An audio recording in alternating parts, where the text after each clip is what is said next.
What's going on, Canes fans? Welcome to Walking and Venting at Night, the series where I walk along the edge of my property. Spooky. Can't really see anything this episode. While we talk about a hot topic, sometimes, controversial subject when it comes to the Miami Hurricanes. And in today's episode, or tonight's episode, there's going to be a lot of night jokes in this one. I want to talk about the portion of the fan base that's really upset right now after the Miami Hurricanes beat Florida State 36-14, a 22-point victory to remain undefeated. There's a large portion of the fan base that's pissed right now. And stick with me, there's a lot to unpack in this episode, but I do just want to let you know why I am out here at 2 o'clock in the morning filming this episode. And it's just because I'm still dealing with some kidney stone stuff. It had me really down and out and tired today. And your boy Coop is a night owl. I was literally just chilling in the studio thinking about the Miami Hurricanes, trying to start some prep work for the Duke preview video.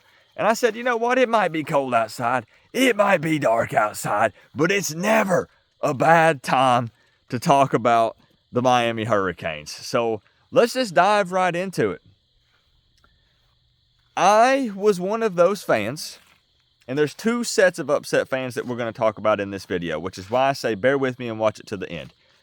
I was one of the fans initially that was quite upset after the Miami-Florida State game, and more so not after, but during. If you were there for my live watch party, I was yelling at the TV. I was saying, come on, Dawson, get it together. Cam Ward, what are you doing? You've thrown for 0 touchdowns. That's not like you. Where's the 300-plus yard game? Where are the fireworks? We're supposed to embarrass this team. But then here's what happened. It really started to hit me in my instant reaction video afterwards when I looked at the stats because, whoa, we're going to talk about those stats here in a second. But then when it really registered with me was when I watched the game a second time today on Sunday while I wasn't live. When I knew what the outcome of the game was going to be, so I wasn't really riding that emotional roller coaster throughout the game. And it hit me how much Miami really dominated Florida State. 230 rushing yards on those guys. They literally could not stop it. Miami said, try to. We dare you. And they just kept pounding the rock. Now, you, of course, would like for Miami to be able to come out and, have a balanced attack and be able to still throw the ball. But, hey, Florida State did some things. They brought a lot of pressure, and our O-line showed that they kind of struggled with that a bit. And they locked down Miami's receivers for the most part. And I'm not mad when I go back and watch it and realize that Miami had to lean on the run. And you know what? They were able to successfully do that. That either was the game plan going in, because we don't know for sure, or they realized, hey, that's what we got to do. So Dawson continued to run the ball. And they did it successfully in a very dominant way. They were manhandling those guys in the trenches when we were running the ball. Now, the O-line, again, struggling in pass protection and stuff. There were some glaring issues there. Hopefully they get that fixed before Duke. But it's just crazy when you look at it, man. 31 first downs. And when Florida State is hanging their hat on the... Geez, since it's dark, I can't even see these things coming. When they're talking about moral victories, and when they say, you know what? We limited Cam Ward to under 300 yards for the first time this season. When that's their go-to, when that's what they're excited about, how can you not smile? How can you not be happy? They knew they had no chance of winning that game, and they were never in control. Miami had full control of that game from the very first snap. I'm not trying to say the game was perfect. Again, there were plenty of issues. But it was nice to see that since Miami was struggling to throw the ball for, multiple reasons, Florida State made Miami one-dimensional. They had to run the ball, and it still didn't matter because Miami did it successfully with the Fletcher and Martinez combo, and let's throw A.J. Allen in there as well. So I'm addressing first off the fans that are saying that it was a terrible game, and I can't believe that we didn't beat that 1-6 team at the time by more.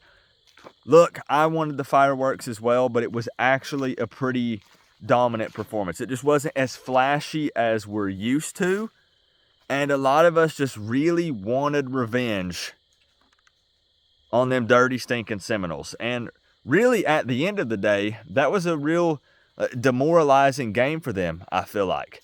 Miami kind of just slowly chipped away and beat them down, and they knew that they had no answers, and there was literally nothing they could do about it. Do you know how frustrating that would be? Yo, potential Heisman candidate quarterback, and we're slowing him down, but it doesn't matter. We're still losing. We still can't handle the Canes.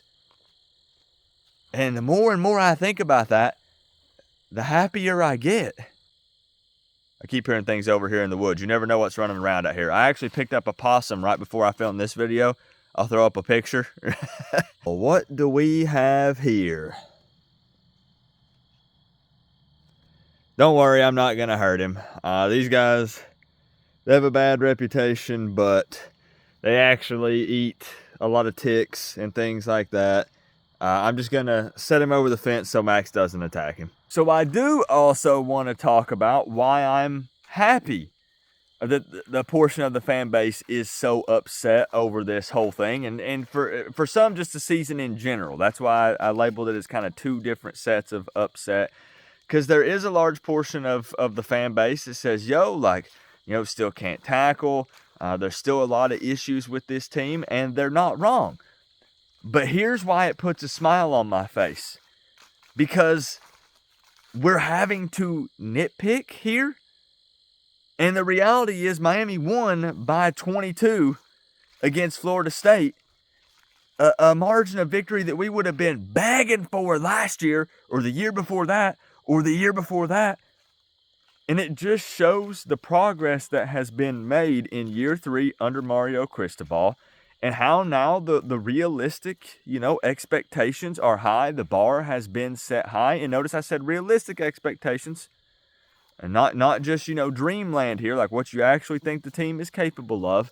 And it's gotten to the point to where we are beating an in-state rival that's beat us 3 years in a row. And we beat them by 22 and rushed for 230 yards, 31 first downs on the time of possession.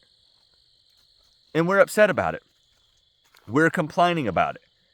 I told a story during my live stream how a large portion of my family is full of Alabama fans. Actually, not Tennessee fans, believe it or not. Alabama fans.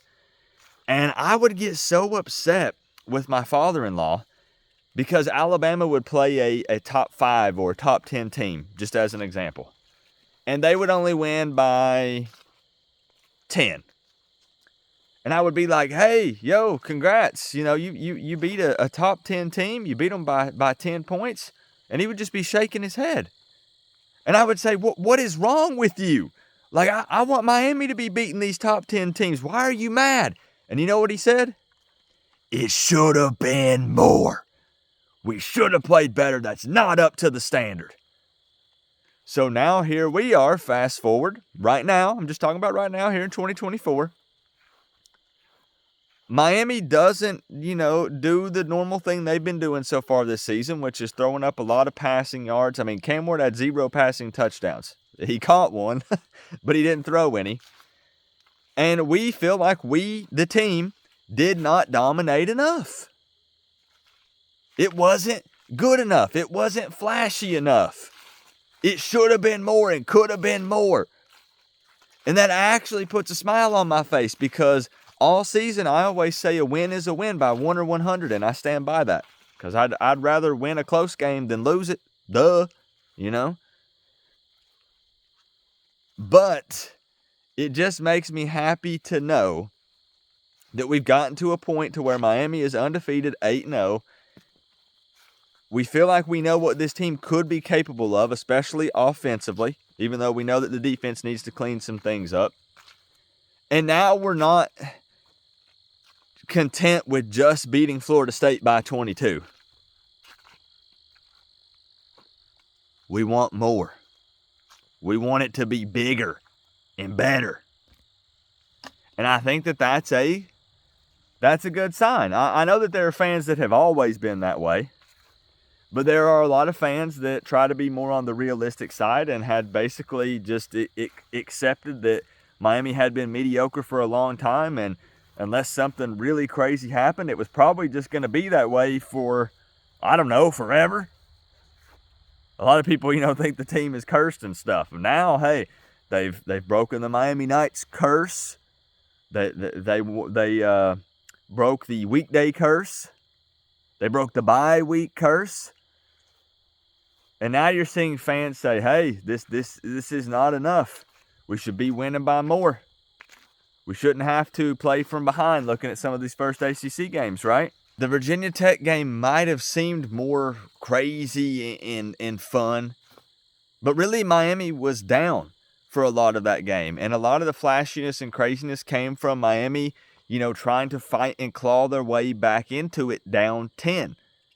When you look at the Cal game, down 25. Well, yeah, there were fireworks. Miami had to come out and get some big chunk yardage plays to try to come back and survive that game, which thank freaking goodness they did. But then it was another cardiac Canes game, which I don't prefer. I mean, if they come out on top, a win is a win. Again, I'm not being a hypocrite. A win's a win. I'll take a 1-point win. But it's just funny because when you really try to step back and look at this thing as a whole and look at all the games Miami has played. Same with Louisville, man. It was a shootout. Hold your freaking breath. Florida State, that game was never that. There was never a doubt at any point in that game. Even at halftime, it was 17-7.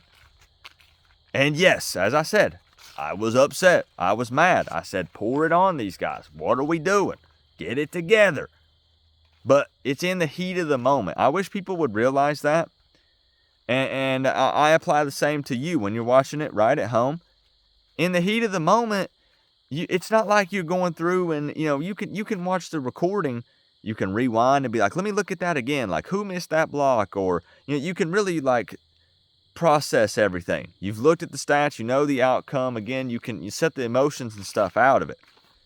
So, yes, during the game, I was mad. But I never felt like Miami was in trouble. I never felt like that it was going to be an issue, that Miami was in control the entire time. And I much prefer that feeling with a less, again, flashy game with big-time throws and stuff and crazy plays. I would much rather prefer that over trying to play from behind. Now, the ideal scenario is you get the best of both worlds, obviously.